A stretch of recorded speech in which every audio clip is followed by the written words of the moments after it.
Hello, I'm Michael Serapio. Well, Huntsville, Ontario played host this week to the country's provincial and territorial premiers coming together for the summer meeting of the Council of the Federation. Now, this year's meeting comes as Donald Trump promises to impose a new 35% tariff against Canadian goods, imposing an August 1st deadline. So, not surprisingly, a week ahead of that deadline, the premiers, as they gathered here, were very much focused on that economic threat against the Canadian economy and the individual well-being of each Canadian, which is why much of the discussion here was focused on internal trade and what can be done to counter what is happening south of the border. We need to be independent. We need a pipeline going to southwestern Ontario to one of the refineries and be self-reliant. We can't rely on the Americans anymore. As simple as that. I love the Americans, by the way. I love the people, love the elected officials, except one, and that's it. So yes, we have to start diversifying our trade around the globe. The Ontario Premier Doug Ford, who's now wrapping up his time as chair of the Council of the Federation. Now, as provinces, the premiers do not negotiate the Canada-U.S. trade relationship. That responsibility falls on federal negotiators and the Prime Minister.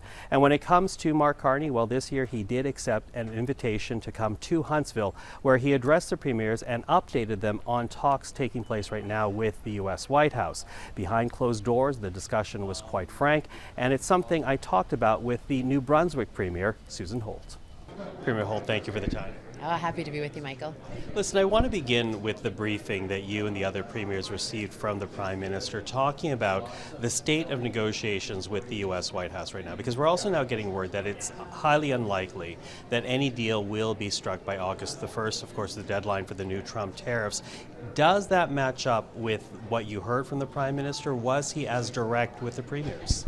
The Prime Minister was very direct with the premiers, right? He laid out the possible ways this could go as best you can predict the president. And, you know, we could work to something better, we could hold the status quo, or we could find ourselves with a significantly worse deal. There's some things we have today that are at risk of not continuing. And so I think that's why you've heard many of us and the Prime Minister say, we're not going to rush to make a bad deal. We want to make the best possible deal, and the timeline shouldn't push us into something that we wouldn't otherwise agree to. Even if it means, for example, 35% more on lumber that comes from Canada going to the U.S.? Well, the softwood lumber one is a particular sore point for New Brunswick, and so that's why we've been pushing really hard for that to be on the table and to be in these discussions. And thankfully, the Prime Minister and Minister LeBlanc are supportive of making sure that such a critical industry for the country and for New Brunswick is represented, and that we're doing everything we can to get today's 14% tariffs off and not see that increase to 35%. But those are negotiations that are fluid. The conditions are changing on a day-to-day basis, and we trust that Prime Minister Carney is listening to us, understands where we're at, and is going to make the best possible deal for Canada. You know, you and I in the past, we've talked about how vulnerable New Brunswick is to trade wars with the United States. So I'm wondering, what can you tell people in New Brunswick, other Canadians as well, as to the type of progress, I don't know if that's the right word to use, that's being made to perhaps give assurance that the challenge of the Trump tariffs are being met? I appreciate the question, because this is something that I think New Brunswickers should know, that we are working on it every day. We are remaining vigilant. We're doing everything we can to protect our economy and to work to eliminate the tariffs and the threat that the U.S. has put on our economy, at the same time as the government of New Brunswick is making sure supports are there for workers and for entrepreneurs to help them through these challenging circumstances that the President has created for our economy, because investment has dried up, expansion of employment isn't there, and so the government is here to support those enterprises, help them find new markets, help them do more business in Canada and in the European Union and Asia, while we don't take our eye off the ball of getting the best deal possible with the U.S.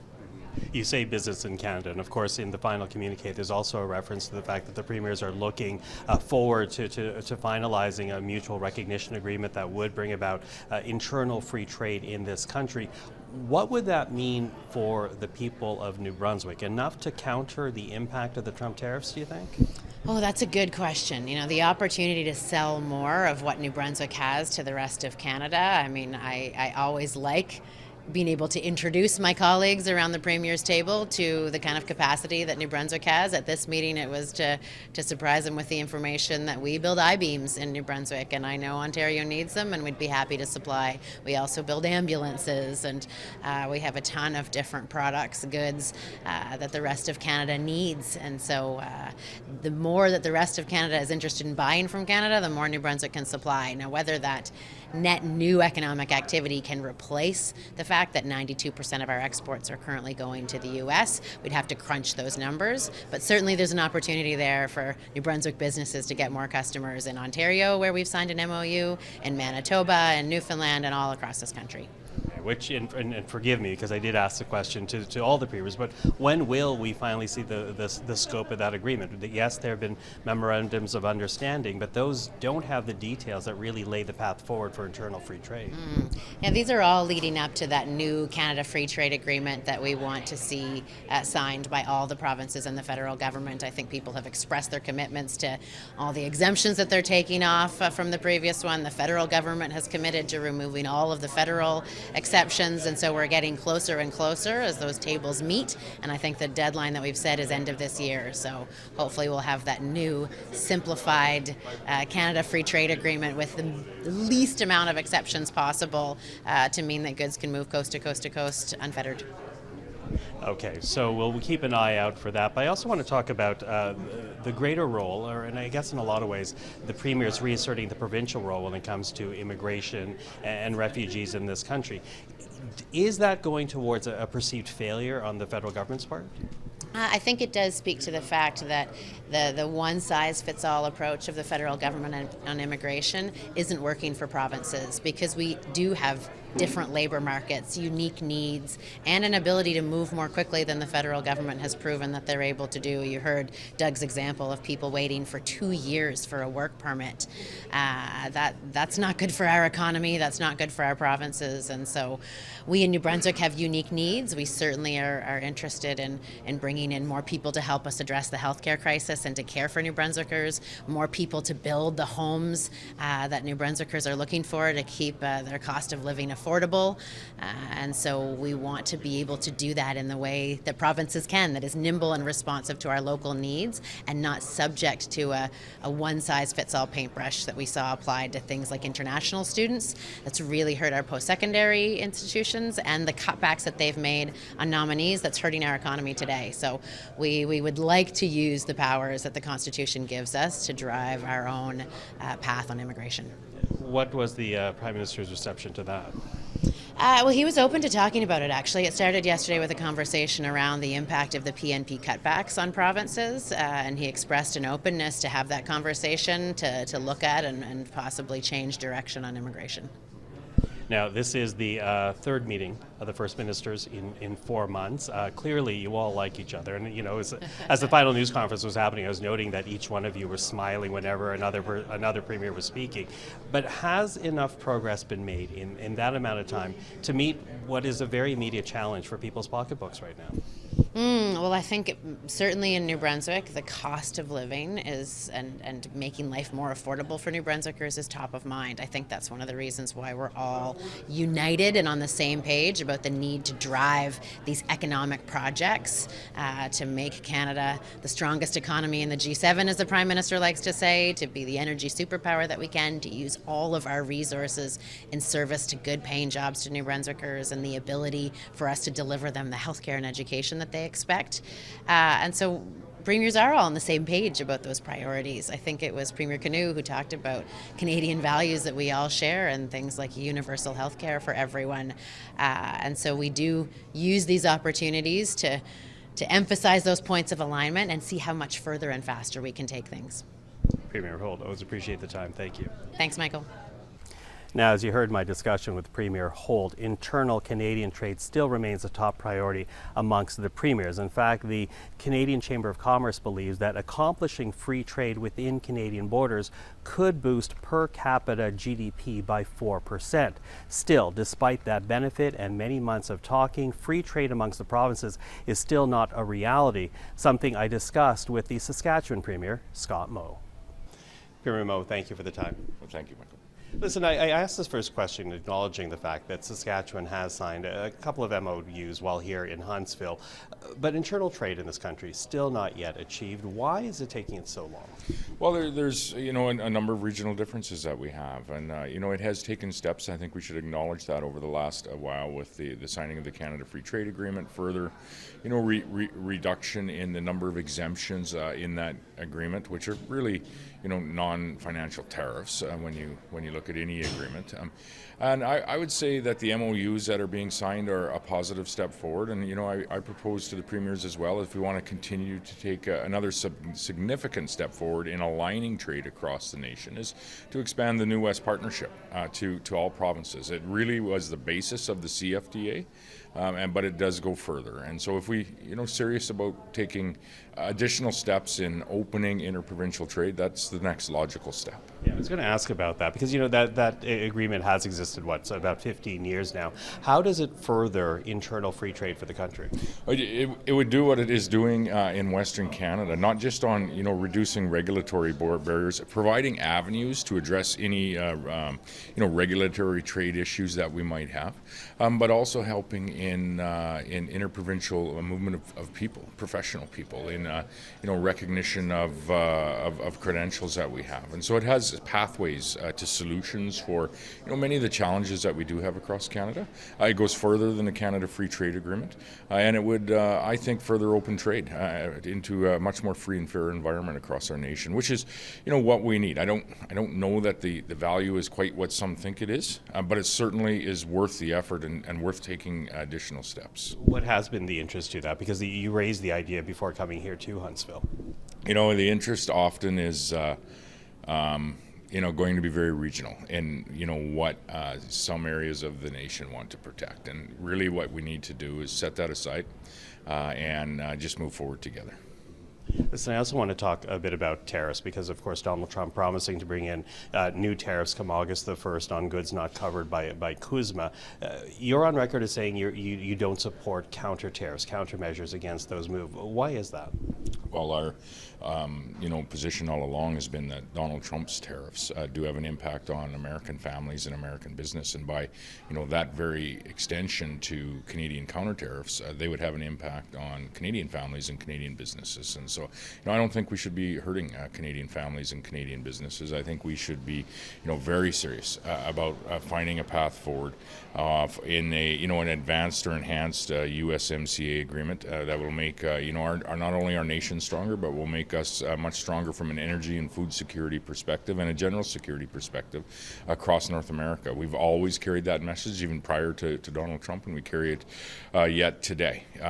That isn't to say there isn't some challenges between now and that agreement. However, when you do look at the announcement of 35% tariffs, it's on non-USMCA items. It's about 5% of what we ship to the U.S.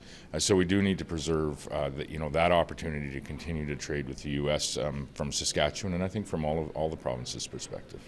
Well, to that, the Prime Minister, of course, was here in Huntsville. You had a bit of a First Minister's meeting before the Council continued its own work. I'm wondering how you would rate right now the Prime Minister's performance in trying to negotiate an end to the tariffs, or at least a path forward for Canada and the United States. I'd say pretty good, and not just on the U.S. file, as the U.S., in addition to trying to realign trade with Canada, is also trying in many ways to realign trade with the rest of the world. And so, we are aligning with the U.S. on some trade policies when it comes to countries like China that are, having a reciprocal impact on industries in Canada like Saskatchewan agriculture. And I think, and I do give the Prime Minister credit. He has reached out quite heartily, not only at his level, meeting with the Prime Minister of China, but at the ministerial levels as well, and continues working with not only the U.S. but with other countries around the world. I think he said yesterday he's met with close to 80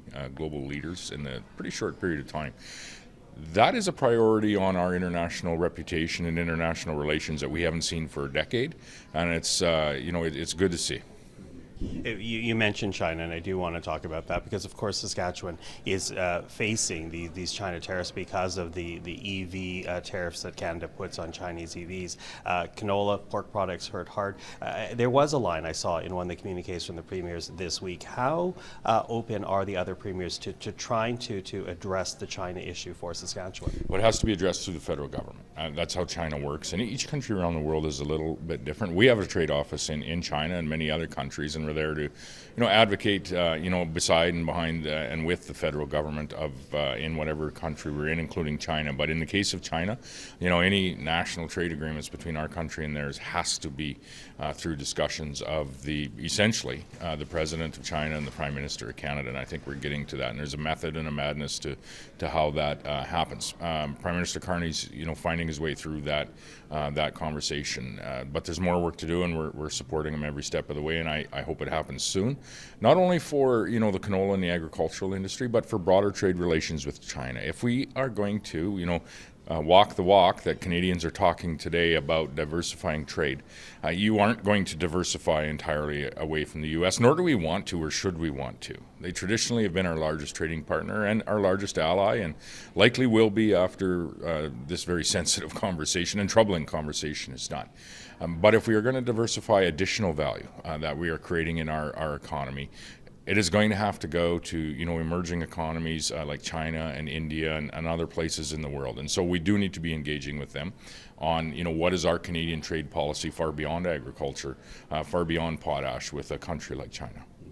Now, you and I have spoken many times over the years, and you have been very clear about you've always wanted to have open lines of communication with all levels of government, including Ottawa.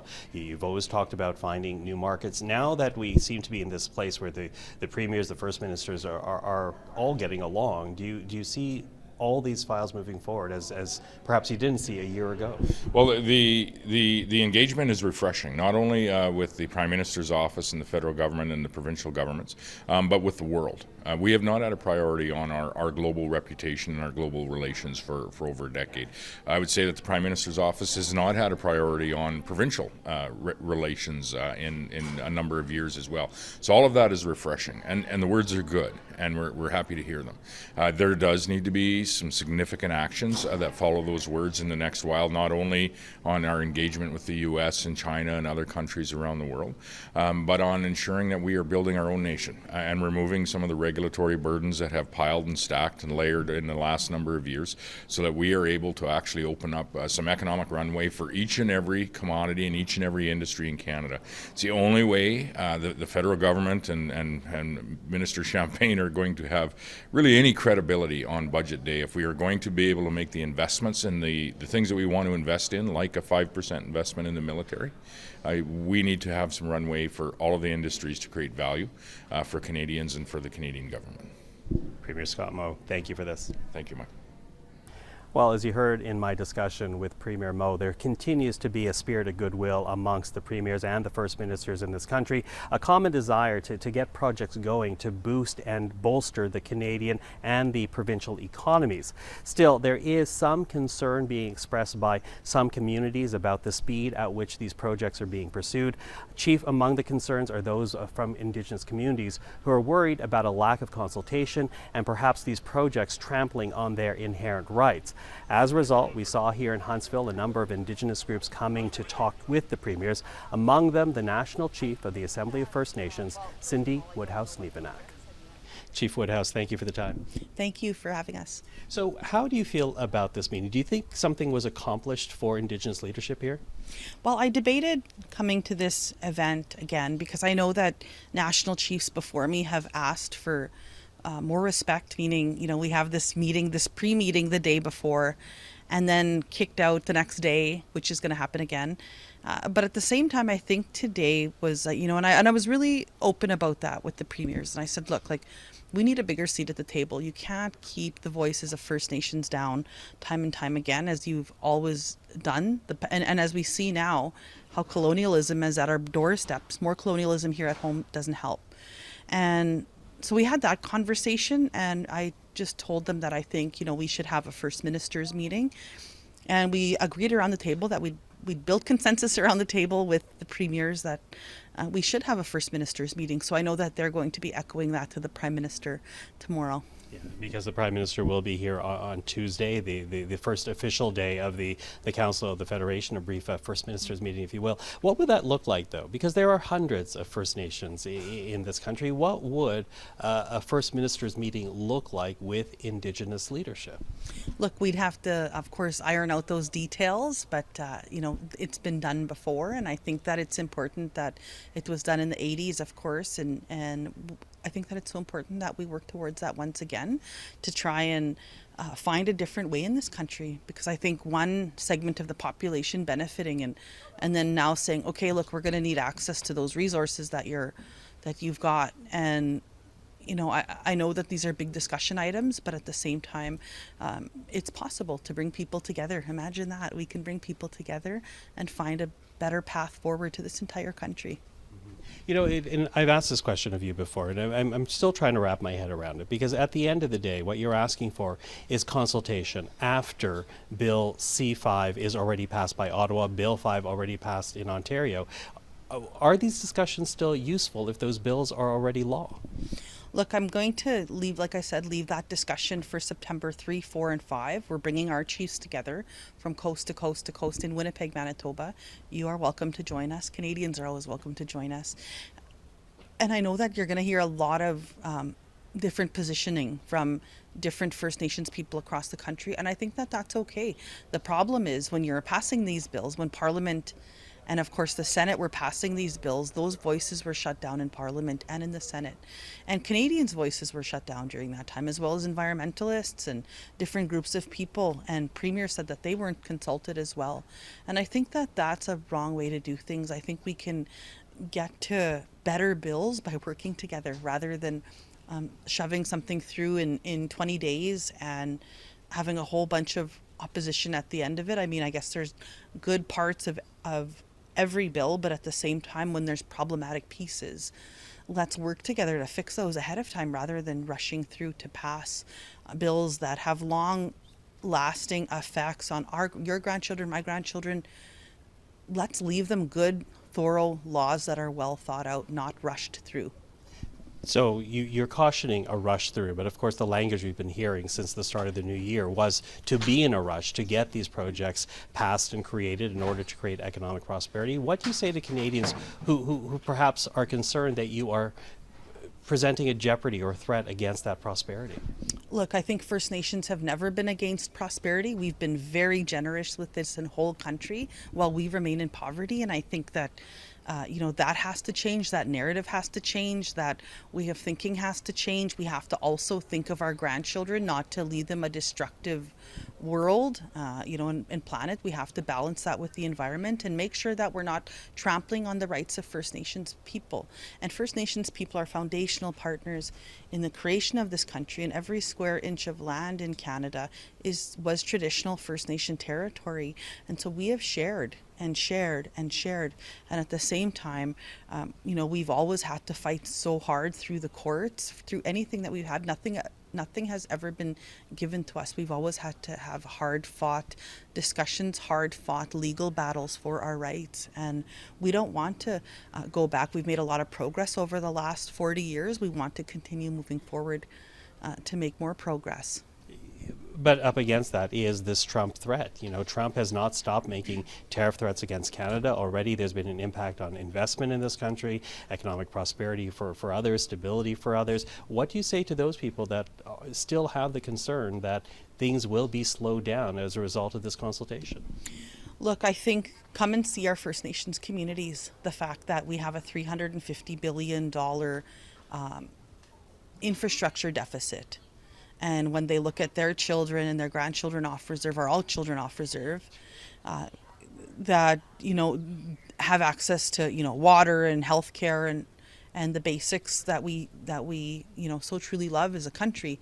We want to fast track housing, infrastructure, water projects, roads, all this infrastructure projects for First Nations. And if we would close that First Nations infrastructure gap, the forecast tells us that for every dollar we put in, we get $1.86 in output put on that.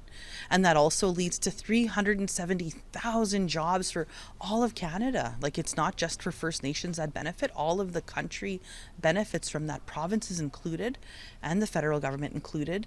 And I think that that's a good way. That would trample Trump's tariffs. That would make this country so progressive, and it would close those huge gaps that exist right now for those little children on First Nations communities. So when you talk about more consultation, what is this about? Is this about consultation for prosperity? Is this consultation to protect inherent rights? How would you define what you're trying to achieve here? Well, it depends on, first of all, every single project needs to make sure that there's First Nations equity within that project moving forward. That's number one. Number two, I think that when First Nations talk about consultation, like, imagine that. I mean, they're always left out. They've been left out for far too long. And I know that this country doesn't want to have those discussions about it, but it's so important that First Nations are a part of the solution, as we always have been. We've been, when you look back at history, World War I, World War II, First Nations were the front and went in massive numbers to make sure that they were fighting for this country. And even now, with Trump's tariffs at our borders, they're now still here fighting, being united with Canada and Canadians on that. And I think by talking to First Nations, I don't think there's anything wrong with that. And we're not going to slow down anything. In fact, everybody has already, there's been huge, massive wealth created from Indian lands, from coast to coast to coast. And maybe it is time that we have that conversation. I know that they're not easy to have, but at the same time, open that and speak to First Nations people. And I don't know why it's always such a, it's always a tough subject. Oh, we have to talk to First Nations people. I think that's a good thing. We can make this country better together. So thank you. Very quickly, because I don't have a lot of time left. Are you feeling hopeful, having partnership with the premiers and the Prime Minister, having met both in the last week? Yeah, I am feeling hopeful. And I think that as National Chiefs before me, I look at them and how tough it was for many of them. But at the same time, we have to keep fighting and keep trying to make a better life for First Nation kids on reserve. And I was at a community this weekend and I thought, how can we help this family? There's an elder in there, and then there was young kids in there in this home, and how can we help make their lives better to make sure that they have boots up to be a part of this country in a real tangible way? And I think that First Nations, like I said, we have a lot to talk about. We have a lot of opportunity, and I look for direction from First Nations leadership in September, and we'll have more to say at that point. Cindy Woodhouse, Nepinak, thank you. Thank you. Thank you for having us. Now, Indigenous consultation is accomplished in different ways in this country, done differently by the federal level, the provincial level, amongst the provinces, even amongst the territories, which helps explain why some jurisdictions are able to reach memorandums of understanding quicker than others. And there was one MOU amongst many that were announced here in Huntsville that involves Alberta. Take a listen now to my discussion with the Alberta Premier, Danielle Smith. Premier Smith, thank you for the time. Yeah, my pleasure. Listen, I want to begin with the memo of understanding that was announced this week between Alberta, Saskatchewan, Ontario for an energy infrastructure, a pipeline between your province and Ontario.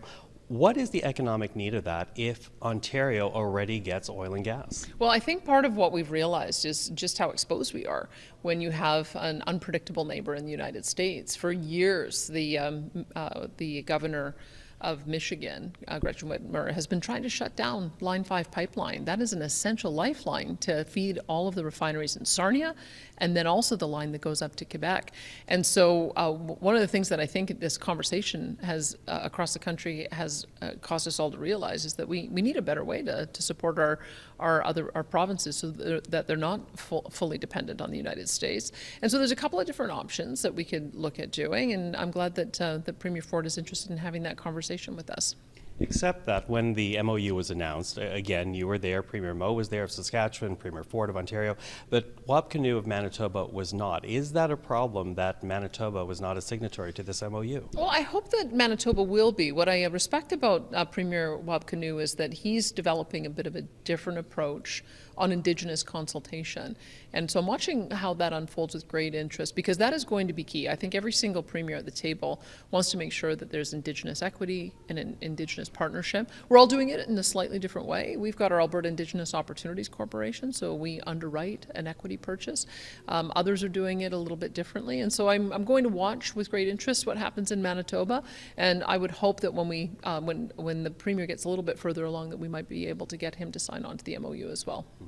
Now, that said, during the news conference after the announcement, you and Premier Moe were very clear that the greatest economic benefit to this country would be a pipeline between Alberta and the BC Northern Coast.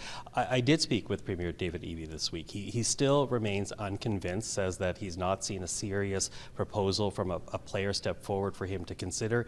Is there a player willing to invest in this? Well, I can tell you that Premier Eby has been supportive of the dredging of the second Narrows so that we can have heavier ships able to go through that channel.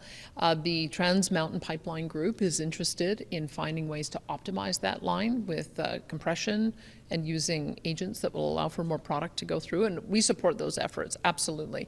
But we have to be looking out what happens next, what happens 5 years from now, what happens 10 years from now. And I would say that if this is the window for us to get approvals in place so that we can be thinking about the next major export, this is the time for us to do it. I think we've got a moment nationally where there's an interest in doing it. We've got a prime minister who seems to want to reset our relationship with the provinces as well as internationally. And so I think this is the time. When we look at where our opportunity is for opening new markets, it's clearly Asia, it's Japan, it's South Korea, Vietnam, Indonesia, Malaysia, all of those nations that really do need to have a secure energy supplier. And so I'm supportive of Premier Eby wanting to get more LNG projects completed. I'm supportive of ammonia as well as a potential export.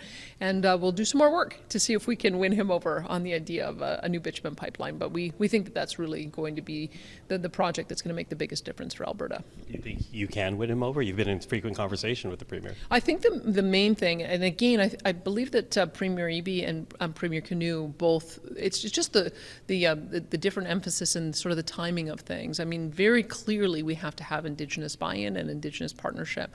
And when you look at the previous proposal, I'll call it Northern Gateway 1.0, this would be Northern Gateway 2.0, it had 35 different Indigenous partners that would have been owners of that particular pipeline. And so I think that there is a way for us to recreate that kind of consensus. It's going to take some hard work, it's going to take some consultation, but I think that we can get there. And so if we can get the Indigenous participation, do the consultation, get a proponent who has the ability to construct that, I think it's going to be good. It would also require a regulatory change, getting rid of the tanker ban along the BC Northern Coast, one of 9 regulations that you think Ottawa needs to repeal in order to truly revive a new national economy. You've had conversations with the Prime Minister. Is Mark Carney open to repealing the 9 regulations that you identify as areas of concern? Well, I think one of the things people need to understand about how pipelines get built is that a company goes and finds all of the different producers that are willing to buy space on that line. If you're facing an emissions cap or you're facing regulations that say that you could potentially go to jail for greenwashing for talking about your emissions profile, or you have a tanker ban, there's going to be very few proponents willing to step forward to expand their production. And that's why it's a chicken and egg problem, is that, yeah, we could probably get a pipeline built, but we need to have proponents and oil companies who are going to expand their production to put something in it. So it's got to be a parallel track. I would like to work with the Prime Minister to try out his 2 years TS policy, to try out a new approach on Indigenous consultation and engagement and ownership, and then to work on alongside of that to fix the 9 bad bills. So it's a staging issue. I'm hoping it happens sooner rather than later, but I'm in active conversation with the federal government to see how we might be able to come to some common understanding. Encouraging conversations? I feel like this Prime Minister understands the problem that Canada's in. We've had 10 years of economic decline. We're falling behind the OECD. We've got an inflation crisis, an affordability crisis. Kids can't buy homes. Kids are worried they're not going to be able to have jobs. You talk to families and they talk about their concern that their young kids are going to have to move to another country in order to have opportunity. We should all be seized with that. That's not a good reflection on where we find ourselves after 10 years of the prior government. So I think that he has a genuine interest in making Canada the strongest economy in the G7, and you have to be able to do that. You have to sell things that the world wants. The world wants our energy, they want our critical minerals, they want our food, they want our fiber, they want our manufactured goods.